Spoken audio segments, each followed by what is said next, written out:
Hey everybody, it's the interview queen, Alicia Atout here, and it is my absolute pleasure to welcome you all to interview round 3 with Taylor from The Pretty Reckless. Hi. Hello, how you doing? Well, welcome back. Thank you so much for catching up. Thank you. Thanks for having me back. Absolutely. Excited about it. There's so much to talk about, but I feel like with everything that's going on right now, the most obvious question has to be, how are you doing over there? How are you holding up and just coping with all of this? Hanging in all right. I mean, I've certainly had my breakdowns, probably like everyone else has, but certainly itching to play live, which is, certainly starting to hit me harder now than ever, just because we obviously just put out a new album and not being able to play it is very, very strange. But fingers crossed and hopeful for the future that will come back sooner than later. So, just chilling, hanging in like everyone else. It's interesting because the pandemic really has given people a lot more downtime than usual. Of course, this record kept you busy for quite some time, but now that it's been unleashed with everyone, how was some of that more rare downtime spent for you? I know people took up baking, video games. Was there anything like that you lent your time to? Not really. I probably should have. I'm a terrible cook.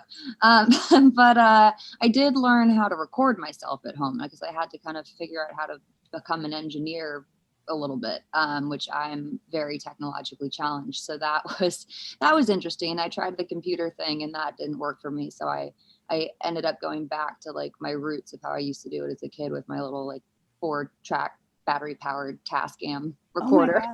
I go analog with it. That's how I do it. So that's been that was something I figured out how to do during the pandemic.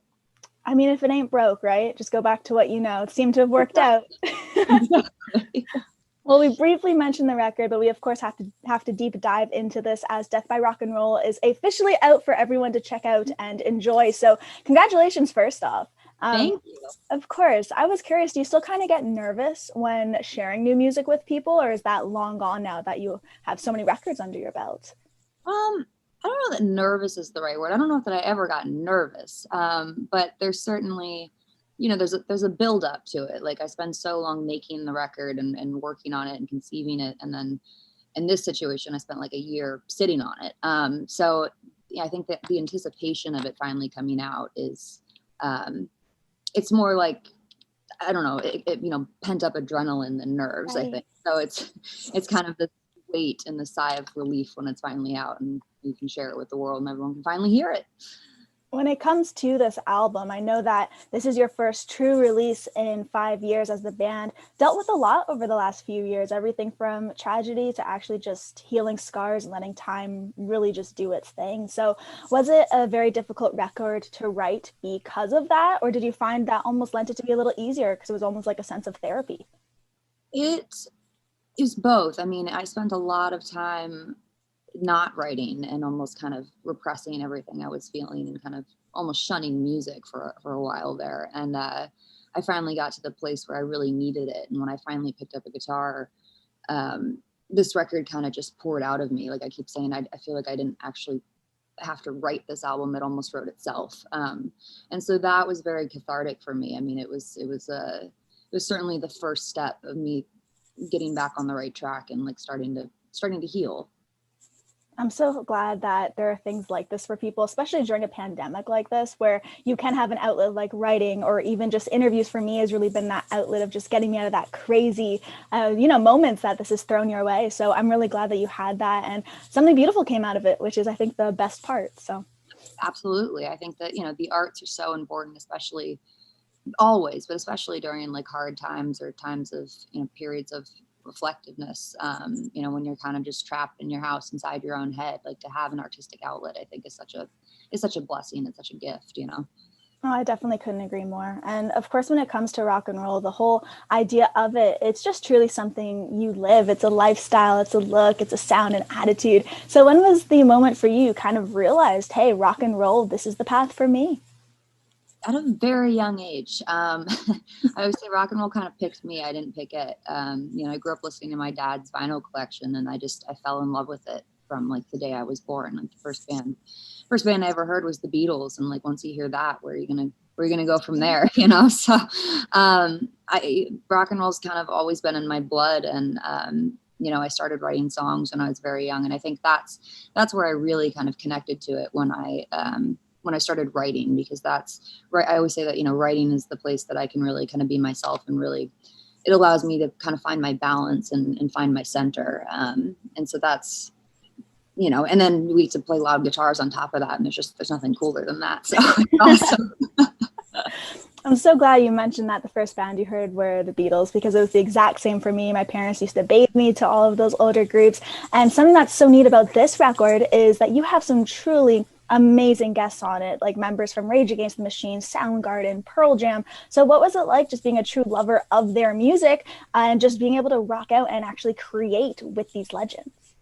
Surreal. I mean, it's absolutely incredible. The magic that they lend, to the songs that they're on is just unparalleled. And, it wouldn't be the same without them. So like, working with Matt and Kim on Only Love Can Save Me Now is just the coolest experience ever. I mean, especially just due to all the circumstances we had all been through, like we did it in Seattle. We recorded at London Bridge Studios, which is where, Soundgarden recorded Louder Than Love, and Pearl Jam made 10, and Alice in Chains made Dirt. And so just to be in that space, with so much history, and then to be there with them creating something new after everything that had happened was just this very, I don't want to speak for them, but for me, it was this very beautiful kind of full circle moment that, I will cherish and treasure for all of eternity. That song holds a lot of, a very special place in my heart, and always will. That's so lovely. And then Tom's just awesome too. So like, I didn't mean to, what do you have to say about him? He's just a wizard. So it's just out there that he's pretty incredible. Well, you had really briefly at the beginning mentioned being on the road and missing touring. And it's one of those things where before the pandemic, I was lucky enough to do tours myself. And you kind of see that there are so many different parts to it. You see crazy things, sometimes even involuntarily. So have there ever been any moments during your time in the Pretty Reckless, just speaking to the title of the album, where you really thought that rock and roll was going to potentially kill you, or you were in some crazy situations? Because I've even been there, and I'm on no level of rock and roll as you are. Yeah, we've had some scary encounters, especially in the beginning. And we eventually had to add security to our team. But I can't tell you though, because we have this code in the band. I think a lot of bands have it, but we certainly live by it, of like, what goes on the road stays on the road. It's almost like Vegas, like what happens in Vegas stays in Vegas. Like that's how we treat the road too. So I can't tell you all the stories, but there's certainly been some insane times. I would definitely believe that. And just speaking to live music, if you could see one band right now, if everything was fine and dandy in the world, who would you love to see in concert at the moment? Oh, that's a really good question. I don't know. I mean, I would love to see Rage. I've never actually seen them live. I think that would be phenomenal. And I'd love to see, we had some really amazing touring lined up for 2020 before everything, shut down. And so it would be great if that all came to fruition. I mean, we were supposed to go out with the Foo Fighters, which it would have been, awesome to see their show every night, and Guns N' Roses and Pearl Jam. And so like, there's a lot of bands that I love that we were supposed to be on the road with. And, the cool thing about touring with bands that you love is that you get to play a show and you get to watch a show every night. It's awesome. So hopefully that will, everything's not canceled and it's actually just pushed to when things are a little safer. Well, hopefully when all this is said and done, it's at least good to know that you could definitely have someone on your side you can get some Rage tickets from. So that's at least already good to go. Exactly. Well, the last thing I wanted to mention to you is the fact that over the years, something I've just loved about you is your style, your sense of fashion. You've gone through so many cool outfits and phases over the years. And I know for me, sometimes I'll look back at my interviews from 5 years ago and be like, oh my gosh, I can't believe I wore that, or I looked like that. So when you kind of look back at your phases over time, is there anything where you kind of look back and think, oh my gosh, I can't believe I wore that, or I did that? I mean, yeah, but I think every person on the planet has those moments where you look back at an old photo of yourself and you go, whoa, what was I thinking that day?